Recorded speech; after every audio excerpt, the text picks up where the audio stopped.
Miles Morales fights the Avengers. I'm not gonna lie, I haven't read very many comics, but they look cool, and I would like to read them, but they're pretty pricey.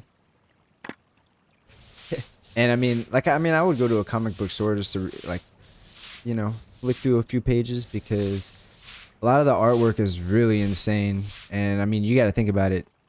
They got to draw out like every single frame.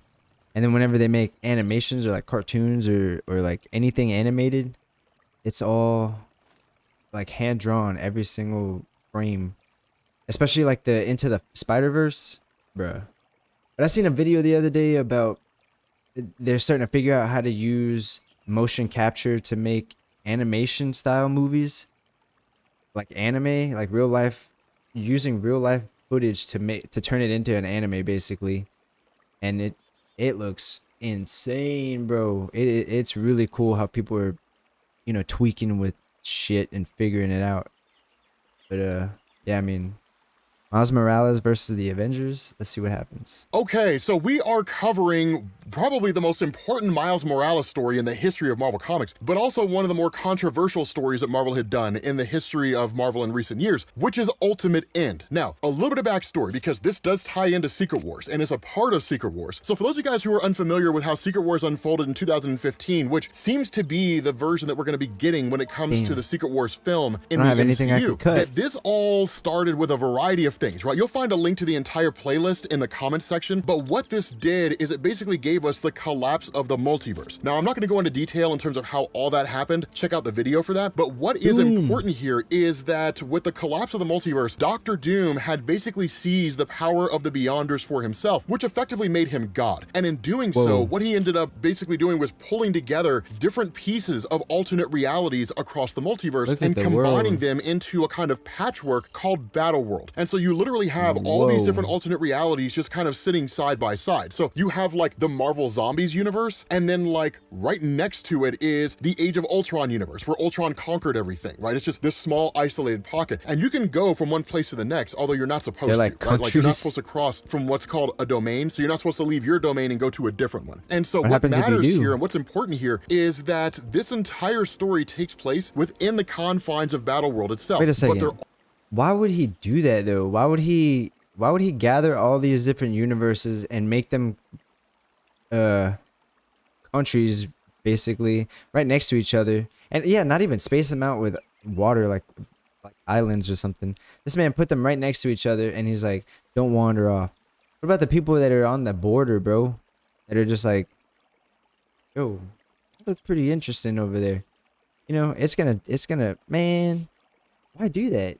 Or I mean, if you're God, why not just make multiple worlds next to each other? You're crazy, Doom. Are going to be things that people who are familiar with Secret Wars are going to be asking about. I will clarify all that stuff by the time we get to the end of the video. But what this does is it initially opens up with the Ultimate Universe and the main Marvel Universe meeting and talking. Now, this is kind of cool because what had happened here at the very beginning of Secret Wars in issue number 0 is you had the Ultimate Universe and the main Marvel Universe as the last two universes in existence. Everything else had basically been wiped out. They were on a collision course. It was the final incursion. They were all fighting each other, and then everything blinked, right? Because of Doctor Doom and all that stuff, everything basically collided, it blinked, and then Battle World came into existence. So one thing that I do want to establish here is that like most people across the entirety of the Battle World Secret Wars event, most people don't actually know the truth of what Doctor Doom did. All they know is the life that Doctor Doom gave them and the fact that Doctor Doom rules from on high. And that's it. That's really all they know. And so what's kind of crazy here is Bendis sort of takes his own turn, and again, what makes sense of all of this, he establishes that there was basically a kind of dimensional rift that had been established in the Ultimate Universe that had effectively combined the Ultimate Universe and the main Marvel Universe together into one single domain that they used to be separate. Now this is where things get a little murky, because what ends up happening here is we're visited, or at least we see the arrival of Peter Parker at this giant gathering. Now there's also familiar faces here, right? Like Scott Summers, Emma Frost, so on and so forth. But Peter Parker showing up here and meeting with everybody, initially he's just kind of obsessed about the fact that everybody seems to know his identity. The bigger concern here that they have is that because the main Marvel Universe and because the Ultimate Universe were at one point two different domains, but their dimensional tampering led to the domains combining, that Doctor Doom may very well become aware of what it is that they've done. And that if he does, there's only only one of two possibilities. Either he allows it to sort of continue on and just sort of do its thing, which presents a dangerous precedent because it means that other people in other domains can start experimenting with dimensional rifts and potentially discover the truth of what Doctor Doom did, or Doctor Doom will intervene in some capacity. And so this kind of splits the group in half. Those who say that they need to report their findings to Doom, and others who say they don't. And in fact, this really seems to be a stark contrast, no pun intended, between both versions of Tony Stark. And so this is where we get this kind of cool explanation, because we actually learn the basis behind this portal. Now, if you've been reading the Ultimate Universe, or at least you were at this point in time, you know all of this, right? So just bear with me for people who don't. So what happened here at a distant point in the past is that when Peter Parker in the Ultimate Universe died, Miles Morales became the new Spider-Man. And initially fans weren't overly receptive to it. And so in order to just kind of put the kibosh on that and to establish that Miles wasn't going anywhere, Brian Michael Bendis, who was writing Miles at the time, wrote a story called Spider-Man. And this involved the opening of a portal, which I want to say was by the Vulture, but I'm not going to swear to that basically saw Peter Parker from the main Marvel universe crossing over into the Ultimate Universe. And that's how he and Miles met for the very first time. They had a kind of adventure together, and then when Miles told Peter that the Peter Parker in his reality had died, the main Marvel Universe Spider-Man gave Miles his blessing and said, "You now have my blessing to become the Spider-Man in this universe, carry on the legacy of your reality's version of Peter Parker, go forth and be a superhero." And it was basically Bendis telling all the people who were not fans of Miles to shut up, and he wasn't going anywhere, and it worked. But what this story establishes is that the portal never actually was shut down. And so what ended up happening is the portal effectively exploded outward and then merged the Ultimate Universe and the main Marvel Universe into one single reality, and they've been here ever since. Right now, this is where things are kind of cool, and I think this is a good chance to explain this. The way that Secret Wars initially unfolded is that when it came to the collapse of the multiverse, there was no main Marvel Universe anymore, and there was no Ultimate Universe anymore, right? Like, there was nothing. It was simply just those superheroes who survived and those superheroes who were plucked from what few realities remained by Doctor Doom and thrown onto Battleworld. What Brian Michael Bendis is establishing here is that within Battleworld itself is a main Marvel Universe and an Ultimate Universe. It was basically Bendis trying to do his own thing and sort of wrap up the entirety of the Marvel multiverse in his own way. But the thing about this is that once the groups separate and they go their own ways, this leads to the arrival of the Thor Corps. They are, by extension, the law of doom, right? So whenever they come down and they say, this is going to happen, everybody in Battleworld treats it as Doom's word, because the alternative is to be killed by the Thor Corps. And in fact, that's exactly what happens. That when they're told by the Thor Corps itself, do not mess with this dimensional gate, leave it alone, right? Have no involvement here whatsoever. So says the word of doom. Hawkeye challenges it, right? And Hawkeye says, no, that's not going to happen, right? We're going to do whatever it is that we need to do. And the Thor Corps kills him on the spot. Literally just eradicates him on the spot. Now, that's one thing to understand, is under any normal circumstance, Thor could be rivaled by any number of heroes or villains who are out there, given varying degrees of power. The Thor Corps' power was elevated by Doctor Doom to allow them to overcome virtually any foe out there. The exception to this was when they met Thanos. When Thanos survived the collapse of the multiverse and he showed up with like the Cold Obsidian, right, like the Black Order and like the different villains, and just demolished the Thor Corps, which was amazing.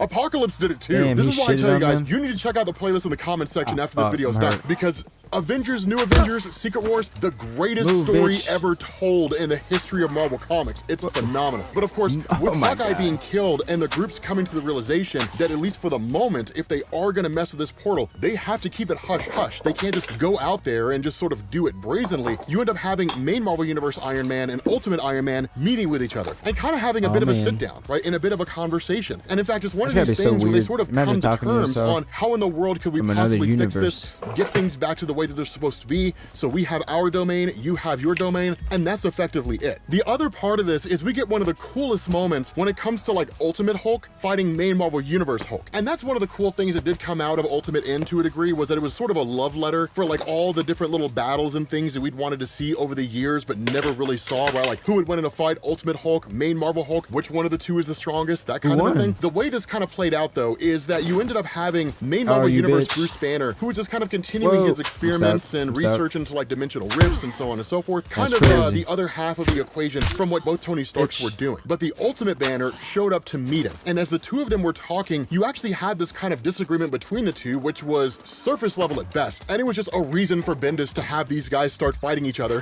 which was awesome. Like, it was really cool for what it was. But the entire basis behind their disagreement is sort of an argument of futility, right? That Ultimate Universe Bruce Banner is very, very just cynical, right? And he is, in a lot of ways, a nihilist. Just by virtue of him seeing the Incredible Hulk persona as more of a curse than anything else, he just kind of believes life is meaningless, right? There's no point in continuing on, and really even no point in anything at all. The difference here, though, is that Banner from the main Marvel Universe is a lot more hopeful. Now, a lot of this is because of what was going on with the character of the Incredible Hulk at this point in time, specifically Jason Aaron's run, which gave us a kind of reworked version of Professor Hulk, and so it was kind of a more powerful, but also equally intelligent version of the Professor Hulk that we'd seen in years past, which was basically a Hulk with the mind of Bruce Banner, right? Just that kind of a thing. But with the two of these guys having totally different viewpoints, that ultimately the cynicism of Bruce Banner from the Ultimate Universe just gets the better of literally main Marvel Universe Banner. And he refers to Ultimate Banner as a coward. And that leads to like tempers flaring, the two of them fighting, and then literally like main Marvel Universe Hulk just like sends Ultimate Hulk flying through the Raft prison, right? Riker's prison, where like all the superpowered beings in that area are being held. It literally just causes a riot. And one of the people who just starts inciting their wrath on everybody around there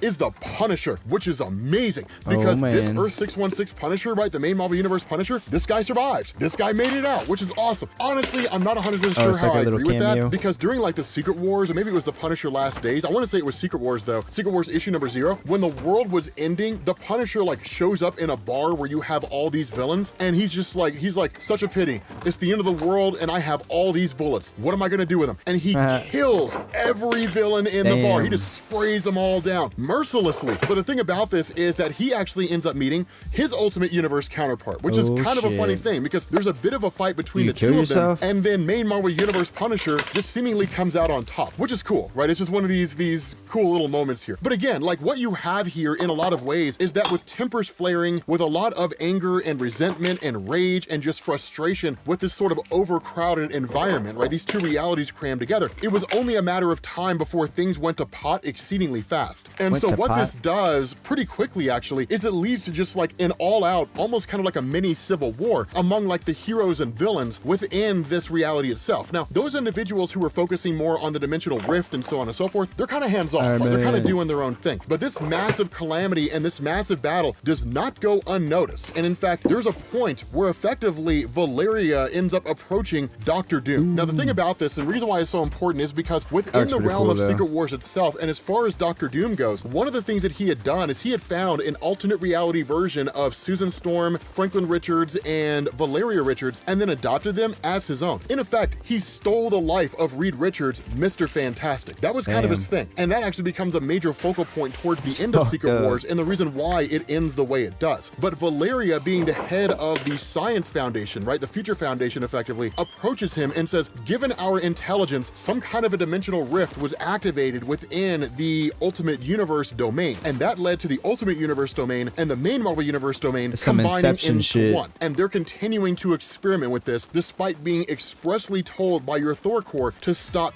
doing it. Now, we don't know exactly what's going to happen. We don't know what's on the other side of this dimensional rift. There may be nothing. There could potentially be everything. They could reach a realm beyond anything that we've ever discovered. The realm of gods, right? The one above all. Who really even knows, right? No one knows for sure. And she says, but even within the group itself, they're split. One half of the group believes they should report their findings to you. The other half believes they should continue operating in secret, all the while blissfully unaware that we know everything that they're doing. And so she asked him, what was even the point, right? Valeria asked Doom, like, what was even the point of allowing this to happen in the first place? Of putting two realities so close together, knowing that at some future point in time, they were going to end up combining by whatever manner and whatever means, and then just kind of sitting back and allowing complete and total pandemonium to unfold. Now, there's a reason for this, and we'll talk about why this reason exists in the first place, because what it does is it ties into the original version of Battle World that Dr. Doom had created before he had wiped everything out and started over again. And so where Valeria asks, like where Dr. Doom doesn't answer her, and Valeria asks, do you want us to step in? Do you want us to do anything? Like,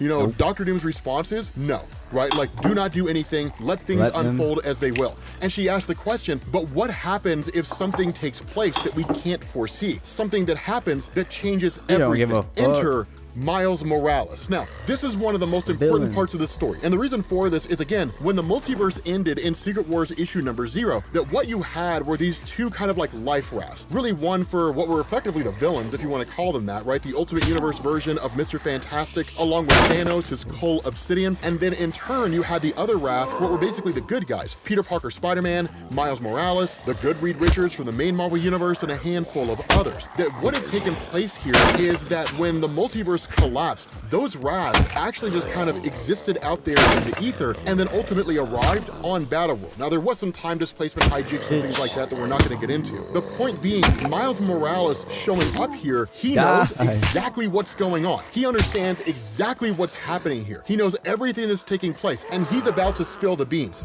but not necessarily in the most direct way. In fact, he fires his webbing over everybody and just says stop. Now, initially, he goes to explain everything, but Emma Frost basically steps up and says, look, as a psychic, I can tell you right now, if you tell them everything you know, none of them are going to believe you. They're all going to think you're crazy. The only way for them to know is to be shown. And so Emma Frost uses her telepathic ability to basically combine the minds, or at least to project the mind of Miles into the mind of everybody else here. And that's when they come into the realization of what's going on. Now, this is the explanation that I'm sure a lot of you guys have been waiting for. Hopefully you guys find it interesting. So when everything was going on with the multiversal collapse, right, the Beyonders and the Molecule Men and all that kind of stuff, that there was basically a last-ditch effort by Dr. Doom and the Molecule Man Owen Reese and Doctor Strange to defeat the Beyonders. They did this by taking all the Molecule Men that remained from across the multiverse, who were like these universe-sized bombs. Literally, when a Molecule Man dies, it blows up the whole universe. That what happened is all these Molecule Men were basically just thrown at the Beyonders and blew all the Beyonders up, and then eradicated basically all of the multiverse except for the main Marvel Universe and the Ultimate Universe itself. And so that's what set these two worlds on a collision course, assuming we ignore everything this Bendis has been doing with regards to the portal and the dimensional rift and all that kind of stuff. And so what happened? That's kind of interesting though. Anytime one of them dies, the entire universe goes out. So you wouldn't even notice it. Your universe would just be gone because that main character died. Yeah, it's kind of crazy, isn't it? Oh my god, these fuckers are everywhere.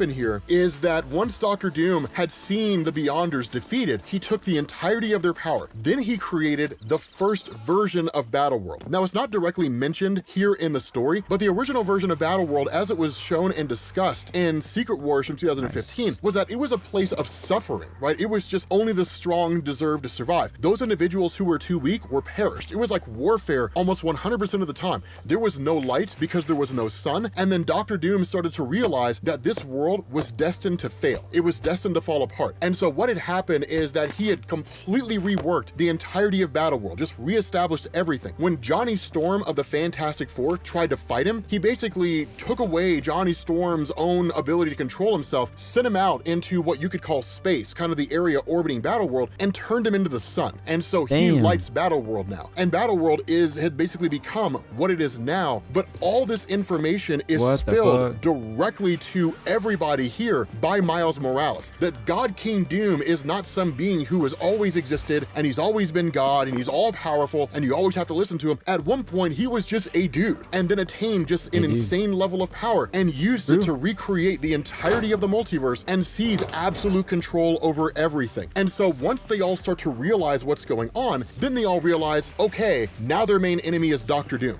And so what ends up happening is they join basically everybody else in the final fight against Doom over at Doomstat. Now that's actually covered in the main Secret War story itself, but the funny thing about this is that with everything going on, what ends up happening is that all these different characters kind of start blinking out of existence, right? They kind of start disappearing. The reason behind this is because what's going on behind the scenes is the conclusion of the story where Reed Richards and Dr. Doom are fighting and the Molecule Man takes the power from Doom, gives it to Reed, and Reed recreates everything. So in effect, it's a reset, right? To a degree. I mean, Marvel should have rebooted, but they didn't because they were cowards. So Fucking basically everybody kind of shit. vanishes and things sort of go back to normal the way that they were supposed to. But the reason why this is so important for Miles Morales, right? It's one of the most important things for his character. When he gets back to the Ultimate Universe, when he's sleeping, he wakes up to his mom. Now, this is why this is so important, because his mom's dead, right? Now, there's a whole reason why this happens, and it's the reason that you would least expect, right? But Miles Morales gets his mom back. This sets everything going forward into the future of the Ultimate Universe. Miles in the main Marvel Universe is part of all new, all different Marvel. So for the guys who are always curious how it is that Miles' mom came back to life, this was it, right? This is how she came back. It was a gift from the Molecule Man, Owen Reese, for one of the coolest things that Miles Morales ever could have done. It was phenomenal. But again, we're gonna bring this video to an end.